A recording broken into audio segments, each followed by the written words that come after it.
Hello, my Foxy family, Crescent Moon here. Well, kind of an update for you. We're still doing the Utah thing. I just got out of the shower because I needed some time to think about a few things.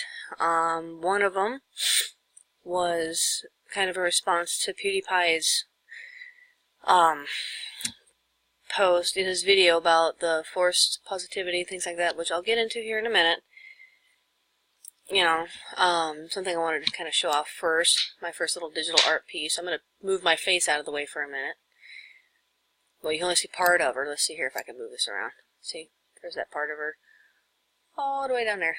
It's a really cool piece, but unfortunately I can't really make that part of it any bigger. I can only move it around. So, any hoozle, with that being the case, we'll just do this. Now, I keep forgetting to look at the little white light that's like right there, so I'm looking at you guys versus looking, kind of like making sure I'm moving correctly and things like this. But PewDiePie's video, he was talking about how people force their positivity for views or subscribers, things like that, okay? And he said that it can be soul-crushing and is BS. Well, yes it can, and yes that is. There are some YouTubers, and I'll use Jack, Mark, to the Ranting Griffin. They put on a smile and things of that nature every time that they go to record because they know that there might be somebody having a bad day that needs to see a smile or to be happy for just a moment, okay? And two kind of made it sound as if PewDiePie was saying that to have to force a smile on your face and whatnot in a dead-end job or just at a job in general sucks and da-da-da-da. Well, the common man that works customer service has to do that, myself being one of them. Okay? Now, I tried doing this video before and it screwed up and it might screw up again, I don't know. But if it does not, then I came up with the perfect example of why that's not soul-crushing and why it's not a bad thing to put a smile on your face for someone else.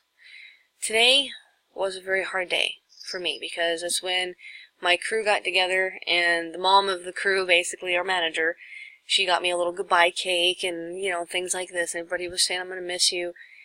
And it almost brought me to tears, okay? Because this crew is like my family, okay, at work. And those of you that work in a crew like that, whether it's bakery, deli, Subway, you know, whatever, the people that you work with the most, if you get along with them and you work with them every day, they become like family to you, especially when the manager brings food. Okay, she brought tamales quite often, homemade ones. Oh my god, this woman's awesome. But even though I was choked up and was having a hard time, I put on my smile and I went to the front. And this lady was coming up, and she was on the phone, and it seemed like she was having a really rough time or arguing with whoever's on the other end. I was like, okay, fine, okay. You know, like she was being yelled at or something, okay? The first thing that popped into my head was DV, domestic violence situation. Y'all know my history. Y'all know I come from that. So I felt for her. One. Secondly, I was asking her, okay, hun, what would you like? You know, and she told me. And my gut said, say something. So I choked back my own tears and gave her kind of a knowing look and a little wink and said, you know, even the smallest of things can brighten up a bad day. You know, kind of letting her know, look for something small that makes you laugh or that you enjoy. You know? Or just something, right? And it seemed like, you know, she gave a big belly laugh, and it wasn't one of those, you know, kind of like laugh to be polite or whatever. No. She had this look on her face of complete and total just like someone knew how she felt and just relief, and the world lifted off her shoulders and she felt better. And that's how she laughed. Like she knew I understood, like really actually understood what she was going through.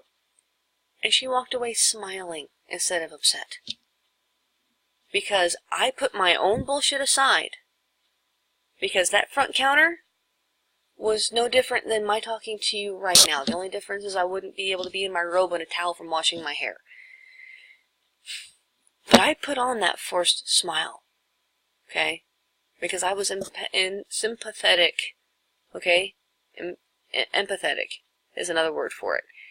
For this person that I see in front of me. Now, I can't see any of you, whether it's my Foxy family or a future subscriber. I can't see you, okay? I know you can see me, but I won't be able to see you. And the thought here is this, okay? Us YouTubers, we know people come to YouTube to watch a video or to, just sit and chill, watch somebody play a game.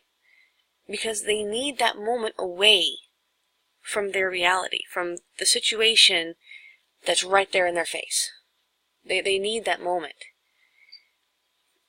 It's our job as YouTubers to help people have those moments, to be able to be there and go, it's not so bad. It's okay. It's okay to feel bad. It's okay to feel upset or sad or mad or whatever the hell emotion's going through your head. That's fine. There is nothing wrong with being upset about something. Be upset about it, but don't let that being upset control your life or control the situation. Things happen, bad things happen all the time, okay? But it's how you react to those situations that make the difference. Yeah, okay, something didn't go as planned. Well, shit, how can I make this work? What's the next plan of action? What is the next thing I can do to either make this work or have a different plan of action to get to the goal of which I'm trying to go to? Okay? That is what I'm talking about. Alright, yes, water. Dry mouth. This whole move for me has been hell. But everywhere I've gone, I've helped someone. And that's not me bragging either. It's just something that's happened. Since I was, yay tall to a grasshopper, as Southerners say, I've helped someone. Okay, I'm sorry, I didn't mean to smack my mic there for a minute. I was in my early 20s. Okay, I'm 32 now. I was in very early 20s. Kea, or Miku, was still, she was still a baby. So this is 14 some years ago. And I see this guy walking down in front of my house.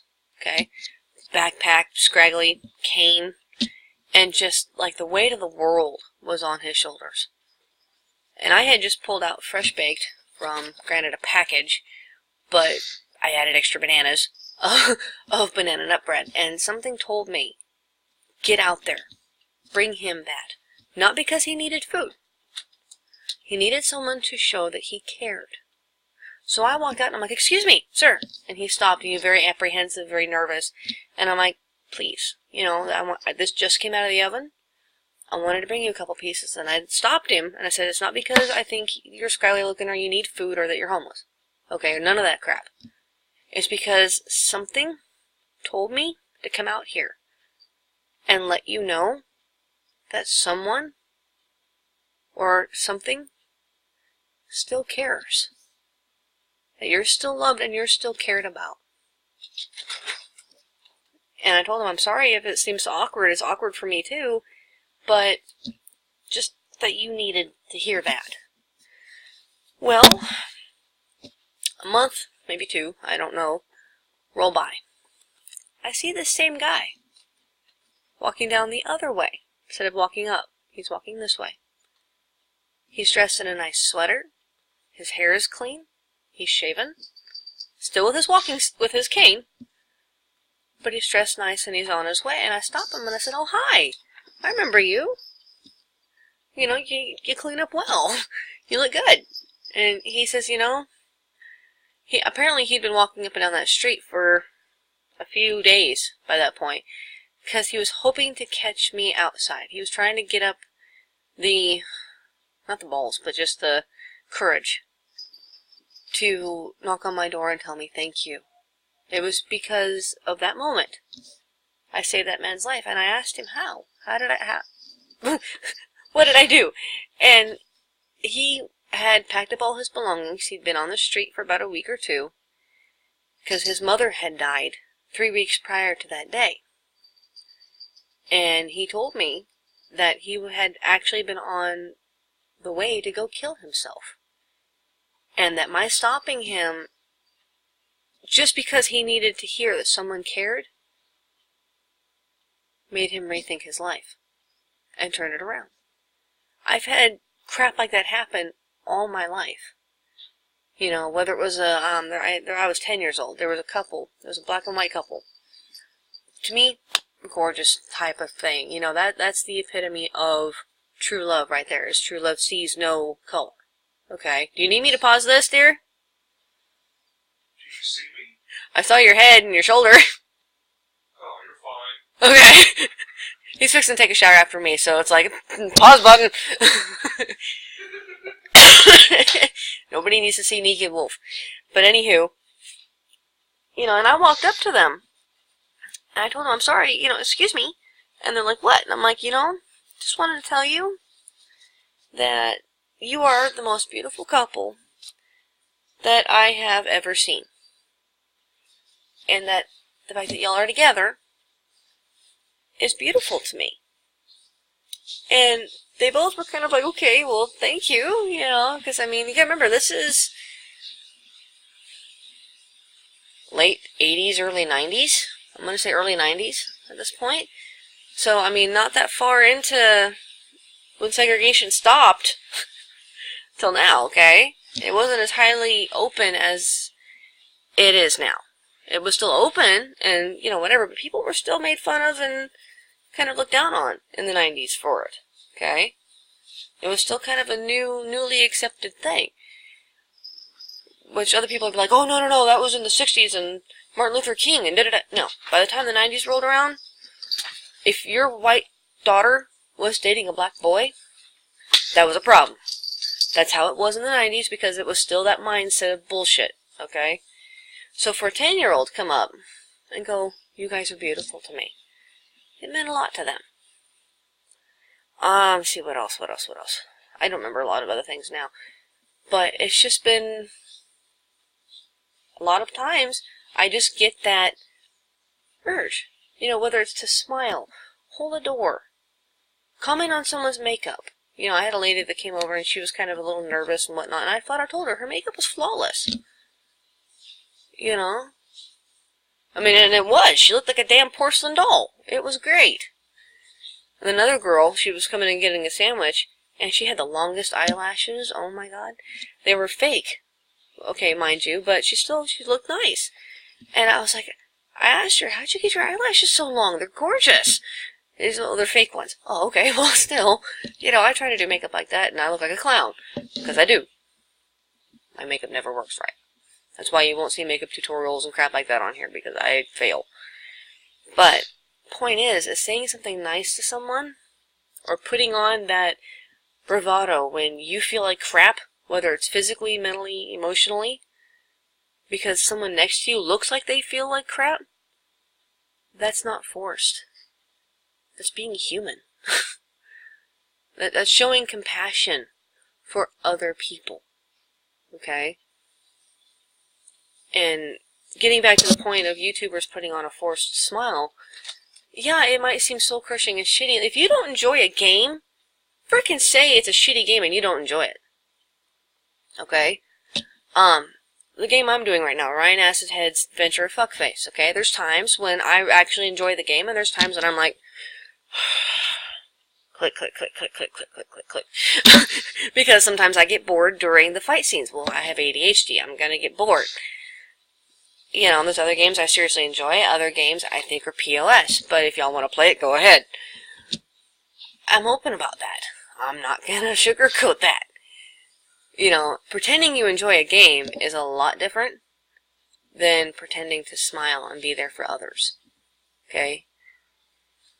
You don't have to pretend to enjoy a game if you're not really enjoying it. Okay? There's been lots of games that I've been like, you know what? I'm not going to continue this. This is the link in the description. If you guys want to continue it and play it, have at it. I'm done with it. Like with Mad Father. It's pissing me off. I might be done with that one. I don't know. But, you know, as a YouTuber, people come to your channel, they come across your channel just by pure bloody chance. Okay? See something they like that you've done, maybe you want to subscribe and see more things that you do. Because for one moment, you either made them not feel so alone, you made them feel happy, you inspired them, you stirred something inside that person that made them want to see you again. That made them want to see what you're about. Because for just that one bare moment, you made them forget their problems. That is what we are here for. That is what YouTubers are here for. It's what we are supposed to be doing. That should be our main drive. Not the views, not the subscribers, not the money. But just for the barest moment that we can make someone smile and bring a little light into their life. You know, that's all I try to do. Now, I know maybe my content isn't what people want to see, or most people want to see. Especially not with, like, all the MMD videos, some of the horror stuff that I do, you know, whatever. I'm going to be branching out and trying other things. But the point is I view doing this channel no different than if I was at my deli job. And this camera, this screen, right here, you, sitting on the other side of this screen that sees this video. I'm going to try it. I have to look down to see where I'm pointing. Okay, you, right there, and I'm pointing straight at you on the other side of that screen. You are my customer because you are here visiting me in my house, in my room. It's no different than if we were on Skype and just chatting. The only difference is I can't hear you. Okay? And for that briefest moment that I can make you laugh or smile or giggle or whatever, then I've done what I'm here to do. That is how YouTubers should be. No matter what their content, it does not matter what their content is. That is what they should be there for. That is how they should view their subscribers. That is how they should view what they do. We do things that are creative and fun and whatever to entertain and be there for other people when y'all might need someone to be there. That's the whole point of PewDiePie's, hey bros, Jacksepticeye's, guys, hey y'all, how you doing? In my case, my Foxy family, and hey y'all, for those that are just coming across my channel. Mark's hello guys. We're all trying to be friendly and invite you in to sit and spend time in a moment with us and away from whatever problems it is you're having. That's the whole point of why we're here. So I hope you guys can understand that. Now I am going to sign off because he is fixing to jump out of a shower and y'all don't need to see Naked Wolf. But even if you sitting on the other side of that screen, you right there, even if you don't have a channel, or you just like coming to YouTube to watch others, you can be a light too. Hold a door. Smile. Compliment a stranger. Well, don't walk up to someone and go, hey, you look nice today. Bye. That'll freak people out. But just, a nod or a smile. Hold the door. Let someone, say you've got just, a few, a cart full of items or a basket, right? Somebody else is standing behind you. One, maybe two things. Ask them to go ahead of you. It's little tiny things like that that make people's day. Be that change. Be that positiveness. Be that little spark that someone else needs in their life. You don't have to know them to do it. Okay? It's not forcing positivity. It's being human. Okay? It's being a person. It's being there for others. That is what we're supposed to do. So anyway, excuse my 20-minute rant. I'm off. So it's late. It's like almost 2 o'clock. So good night, you guys. Sweet dreams. Safe paths. And I will see you all later. Bye.